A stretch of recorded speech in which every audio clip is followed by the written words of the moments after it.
நம்ம Ashwin sweets and snacks export பண்றதுக்கு 7373041434 மற்றும் www.ashwinsweets.com कांटेक्ट பண்ணுங்க. तामिळनाडू बंद रसमलाई आली होती.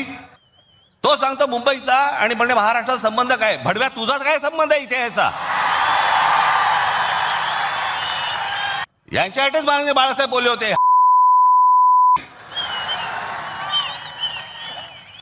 अनेक दाक्षिणात्य इथे राहत आहेत, अनेक जैन मारवाडी इथे राहत आहेत, आनंदाने राहत आहेत, पण कसं भडकवलं जाते बघा तुम्हाला कबुतरांच्या नावाने.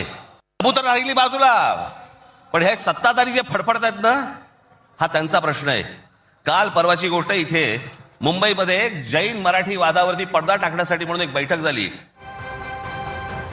It's very clear people want a triple engine government. If you look at Chennai, it is DMK at the top, BJP, Bangalore Congress BJP, Hyderabad Congress BJP.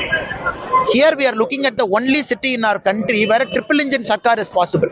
Modi ji at the center, Devendra Fadnavis at the state, and the BJP mayor and BMC.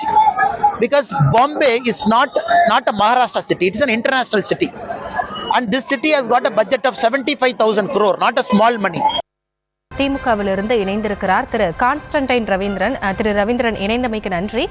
தற்பொழுது செய்தியை பார்த்து வருகிறோம். அண்ணாமலை குறித்து ராஜ் தாக்கரே ஒரு குறிப்பிட்ட விமர்சனத்தை முன்வைத்திருக்கிறார். இது குறித்த முதற்கட்ட பார்வை உங்களிடம். அதாவது அண்ணாமலை பேசிய கருத்துக்கு ராஜ் தாக்கரே அவர்களுக்கு மாற்று கருத்து இருந்தால் அவர் அண்ணாமலையை பேசுவதோடு நிறுத்திக் கொள்ள வேண்டுமே தவிர அதற்காக ஒரு இனத்தை நோக்கி அல்லது தமிழர்களை நோக்கிய அவருடைய தாக்குதல் என்பது கண்டிக்கத்தக்கது. எந்த விதத்திலும் இந்தியாவை பொறுத்த வரைக்கும் எல்லா மாநிலத்திலும், குறிப்பாக வளர்ந்த நகரங்களில் எல்லா நகரங்களிலும் எல்லா மாநிலத்திலிருந்தும் மக்கள் இருக்கிறார்கள். மும்பையில் இருக்கிறார்கள், சென்னையில் இருக்கிறார்கள், கல்கத்தாவில் இருக்கிறார்கள், பெங்களூரில் இருக்கிறார்கள். இப்படி வளர்ந்த நகரங்களை பொறுத்த வரைக்கும் எல்லா இடத்திலும் எல்லா மக்களும் இருக்கிறார்கள். அதிலே ஒரு தனிப்பட்ட முறையில் இப்பொழுது குரோதத்தை விதைப்பதை போல தாக்கரே பேசி இருப்பது உண்மையாக கண்டிக்கத்தக்கது. ஒரு 30 ஆண்டுகளுக்கு முன்னால், 40 ஆண்டுகளுக்கு முன்னால் அவருடைய தந்தை அவர் பேசிய வார்த்தைகளை இப்பொழுதும் காட்டுகிறார் என்றால் அது ஒரு பிற்போக்குத்தனமான முன்னெடுப்பு என்றுதான் பார்க்க வேண்டியது இருக்கிறது.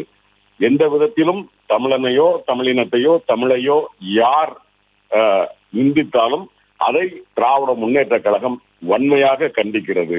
ராஜ் தாக்கரே இதற்கான விளக்கத்தை சொல்லுவது மட்டுமல்ல, இந்த வார்த்தைகளை அவர் திரும்ப பெற்றுக்கொள்ள வேண்டும் என்றும் திமுக கேட்டுக்கொள்கிறது. நம்ம Ashwin sweets and snacks export பண்றதுக்கு 7373041434 மற்றும் www.ashwinsweets.com கான்டாக்ட் பண்ணுங்க.